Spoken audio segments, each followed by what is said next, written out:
look at Mike Vick explode up through this running lane. Y'all gonna give me all that? You don't give me all that? Like you don't know who I am? Like you don't know who I am? I'm Mike Vick.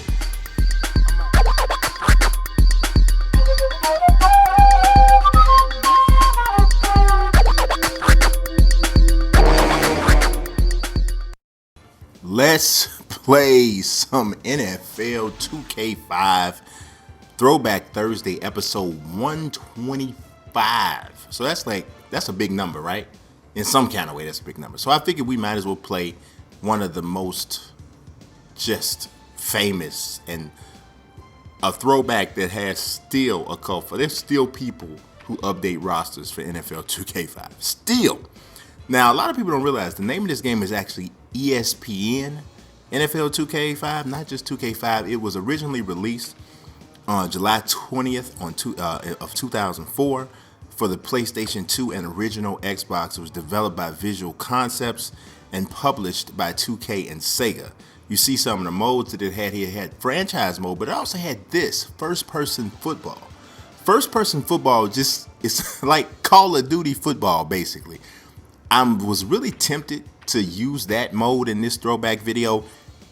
2K5 is such a big-time throwback. I might even do a second one, like a second part, and just do first. You know what? I think I'm going to do that. I think next week I'll probably do first-person football for the second part. So this is the only time I'm going to let y'all know ahead of time what the Throwback Thursday video is going to be. The presentation of this game, and you're going to see once we start it up, the presentation of this game was amazing. A lot of people say that the game itself is better than Madden.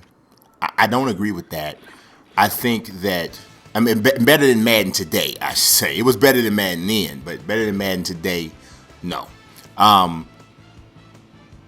But from a presentation standpoint, I do think that it was better.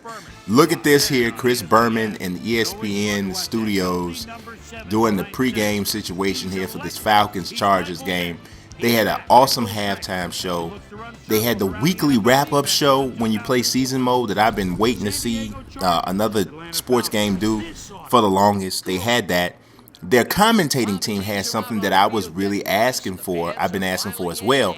They got two guys who are not well-known sports commentators to do their commentating. And they didn't even have them use their real identities. Terry McGovern was there as Dan Stevens, and Jerry Stein was there as Peter O'Keefe.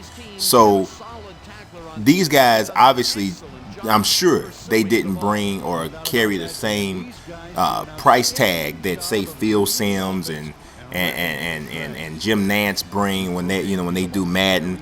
And I would think it would give you more access. You'd be able to do more with them, maybe have them come back to do updated commentary, that whole nine. But then they also had ESPN people like Susie Colbert. You saw Chris Berman already, and they also had Trey Wingo, who did the injury updates and that stuff. So another just little tidbit about this game. It won the Academy of Interactive Arts and Sciences Sports Game of the Year, Sports Simulation Game of the year that it came out. And so the critics loved it. You look at the Metacritic Score. Metacritic, and for anybody who doesn't know what that is, essentially they're a website that keeps the conglomerative scores of all the accredited publications or websites out there. So, I write for Forbes. I write reviews for Forbes. When I write a review for Forbes, Metacritic takes it into consideration, and they group it in with the overall big rating for the game, more or less. So, the Metacritic score for NFL 2K5 on Xbox was a 92. That is huge, people. That is large. Operation Sports gave it a 100. I don't think I've ever seen, there may be another one, so somebody chime in and let me know in the comments if there's a different one. But I don't recall another game getting a 100 from Operation Sports. I don't. So that was significant in itself. He was trying to go to LT. We not on that. Looking for LaDainian Tomlinson. Playing with LaDainian Tomlinson, and I only have to get his card on Madden in the Ultimate Team. And then there's also the PlayStation 2 version got a 90 which is also huge. Drew Brees, LaDainian Thompson. Oh my God. Antonio Gates, one of the few guys in 2K5 who are still in who are still in the league. Oh, Drew Brees is another one, but obviously he was playing for the Chargers there.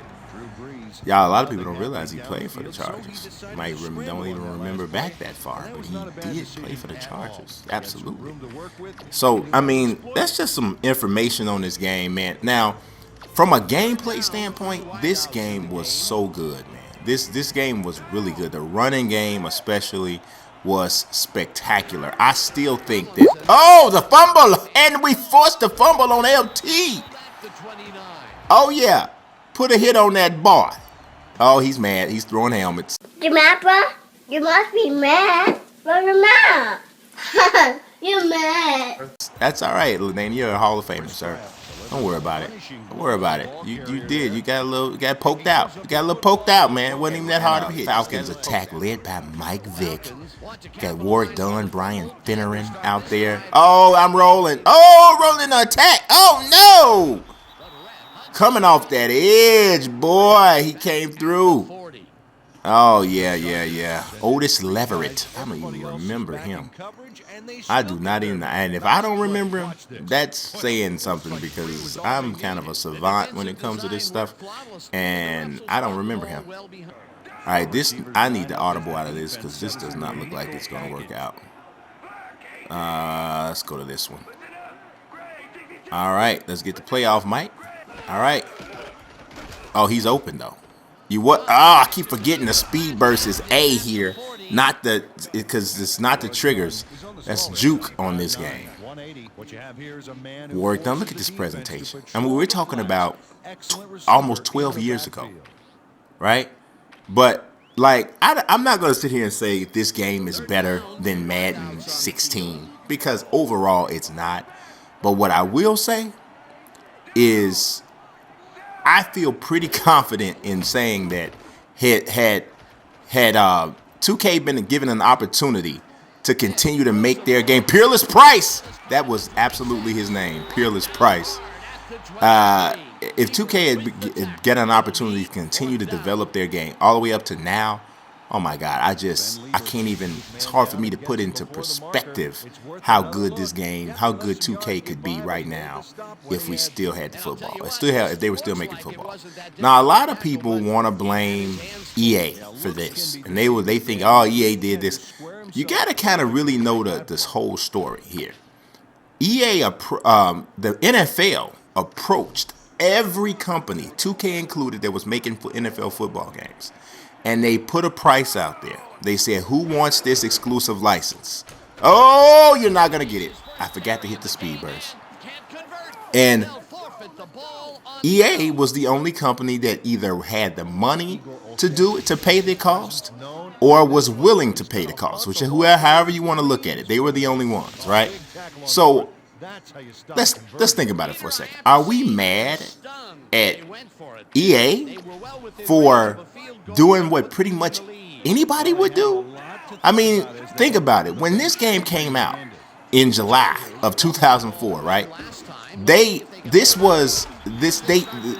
2K priced their game in 1999. Literally. Madden was $49.95. So it forced EA's hand to drop Madden's price to $29.95 to compete, right? So as a business, right, EA is like, these guys are about to tear us apart. And here comes the NFL and says, hey, we're really interested in giving in offering a single license for our product. One game. That's what we want. Who wouldn't say yeah? I mean, so EA, you guys really expect EA to be like, you know what, no, we want to keep everything fair. We want to make sure that 2K keep, so the consumer get the best game. 2K, EA don't care about 2K making a game. You understand what I'm saying? And any of y'all who are trying to act like that's what you would do, you're lying. Why you always lying? Oh my God. You're lying. If somebody gave you the opportunity to say your product is going to be the only product made, you take it too. So a lot of people like to talk like, EA came and tried to make this power move. No, EA just took advantage. Oh, there's a little hole. EA just took advantage of an opportunity, and that's all they did. And then 2K turned around and tried to do the same thing with baseball, although they just couldn't do it quite as powerful, but they tried to do it with baseball. So, you just got to know everything that went on, but you got to know Vic. Oh, don't fumble. Woo, Mike was a monster out here, baby. Kwame Lassiter made the tackle, but look at Mike Vick explode up through this running lane. Y'all gonna give me all that? You don't give me all that? Like you don't know who I am? Like you don't know who I am? I'm Mike Vick. Presentation. And a lot of people act like presentation doesn't matter, but man, I'm telling you, it adds a lot to the game. And look at Mike finding Peerless Bryce over that middle. You better check me. You better get after me. Peerless Price. Now, I'm going to tell you, out in the sea, we can talk about player models and all that, but look, 12 years ago, y'all. It's 12 years ago. What would these player models look like now? What you got to judge when you're talking about the gameplay here is you have to judge the fluidity of the action, the overall concepts of the running and passing game. Do they make sense? Evolve to today, what would it be like? And I'm telling you, I feel like I know for a fact that it would be better than Madden. If Madden, because I'm not one of those people that feels like Madden has, EA has held back with Madden. I don't really feel like that. I feel like they're, what I'm gonna tell you, somebody, Nelson Blake, books on for you'll see him a lot of times on the Czar's Sim Hangout show. I've been on there with him several times. Nelson is one of the smartest dudes I've had a conversation with, just period. The dude is just a very intelligent, very insightful type of a guy, right? And he made a really good comment about talent, and it was in respect to art. And it's so true. Talent is something that people take for granted. They automatically assume that the people who work for EA are just as talented as the people who work for for 2K. And it's sometimes just not the case. Sometimes there's more talent on this team than there is on that team, and the will to do well could be there, but the ability from a gameplay standpoint, the ability from an art design standpoint, the ability from a presentation standpoint, or the concepts that are needed and the ability to execute them, it might just not be there. And I think that's what we see a lot of times with EA. I don't think these guys set out to say, oh, we not going to, not saying that I don't like none of EA's games, because I think Madden 16 was really good. Really good. And I think, Brady Smith's injured. Oh, man. Brady, you're shaking your leg. Even the injury at a presentation looks to be a little bit better. So, and he pointed, no, I think he heard it right there. He heard it right there. Now everybody ran. I don't know why they got up and ran.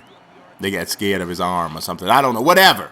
That whole presentation thing could use some help, because the men were scared for no apparent reason. And that doesn't make any sense. Break down. Get in there. Oh, Chris Draft. So, I think it's a lot of it's got to do with talent. I don't think that when game developers don't do a good job, I don't think it's because they didn't want to make a good game. Like, what's the benefit of not making a good game? Just think about that. All right, guys. I'm about to punt the ball. That's it. I'm done. Well, we got a chance to look at this too. For any of y'all who was just 2K5 is just like a legend to y'all. It's something you've never seen. You got a chance to see it. There it is. This guy's a horrible punter. I'm going to get him kicked out of the league. But I appreciate you watching. God bless. Peace.